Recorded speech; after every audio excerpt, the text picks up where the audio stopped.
Welcome to శాతావరం institute.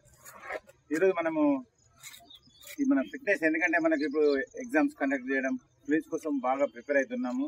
అది దాంతోపాటు మనకు ఫిట్నెస్ కూడా ఉండాలని మనము డే బై డే 2 days ఒకసారి మినిమం ఫిట్నెస్ కోసం కూడా మనం వర్కౌట్ చేయడం జరుగుతుంది. ఎందుకంటే ఫిట్నెస్ అనేది ఉంటే మనకు చదవడానికి కూడా కొన్ని ఎక్కువ గంటలు అనేది చదవచ్చు. దాన్ని కూడా దృష్టిలో పెట్టుకొని మనము ఇవ్వడం జరుగుతుంది.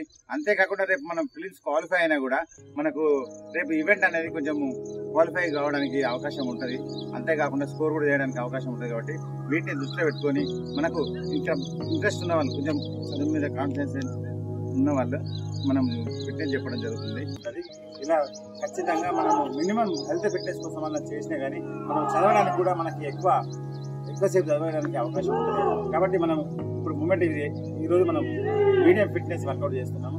ఎలా చేయాలి అనేది మూమెంట్ ఇప్పుడు చూడండి.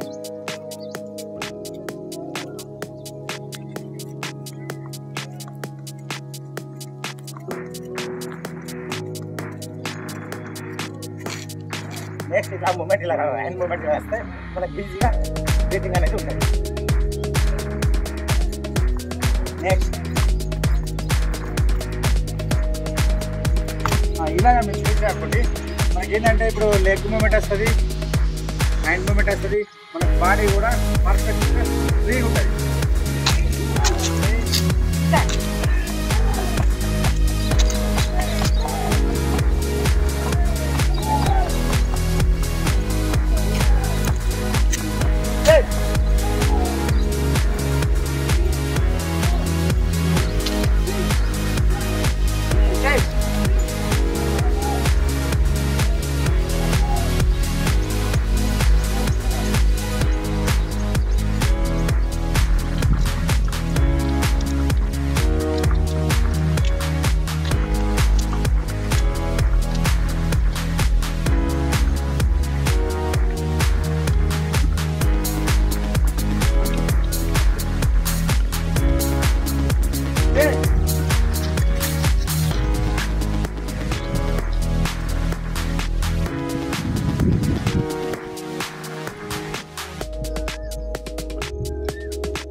ఇప్పుడు చూశారు కదా, ఎందుకంటే మనకు రన్నింగ్ మూమెంట్ అనేది చాలా ఇంపార్టెంట్. ఎందుకంటే ఇప్పుడు మనకు 600 మీటర్ రన్నింగ్ పెట్టింది కాబట్టి దాన్ని దృష్టిలో పెట్టుకొని ఏది చేసినా కానీ మనము బ్రీతింగ్, లెగ్ మూమెంట్ ఇది అనేది 2 కంపల్సరీ ఉంటేనే మనం రన్నింగ్ అనేది ఈజీగా చేయగలుగుతాం. కాబట్టి దాన్ని దృష్టిలో పెట్టుకొని ఈరోజు మనం మినిమం ఫిట్నెస్ అనేది వర్కౌట్ చేయించడం దాన్ని movement, running movement and hand movement అంటే ఇవి 2 ఎందుకంటే మనకు కోఆర్డినేషన్ కాబట్టి బ్రీతింగ్ అండ్ లెగ్ మూమెంట్ అనేది కంపల్సరీ ఉండాలి. కాబట్టి దాన్ని దృష్టిలో పెట్టుకొని ఇలాగా మనం వారానికి 2 సార్లు 3 సార్లు మినిమం వర్కౌట్లు అనేది చేయిస్తాం. మన ఇన్స్టిట్యూట్లో ఏంటంటే రిటర్న్ కానీ గ్రౌండ్ కానీ పర్ఫెక్ట్ ఉంటుంది. ఎందుకంటే 2 మ్యాచింగ్ అయినప్పుడు మాత్రమే మనం చదవడం కానీ పరిగెత్తడం కానీ 2 ఉంటాయి. 2 ఉండడం వల్లనే జాబ్ వచ్చే అవకాశాలు ఎక్కువ ఉంటాయి. కాబట్టి మనము 2 దృష్టిలో పెట్టుకొని కోచింగ్ ఇస్తాం. ఖచ్చితంగా మన ఇన్స్టిట్యూట్లో మీరు రేపు ముందు కూడా ఖచ్చితంగా యూజ్ చేసుకోండి. Okay, all the best.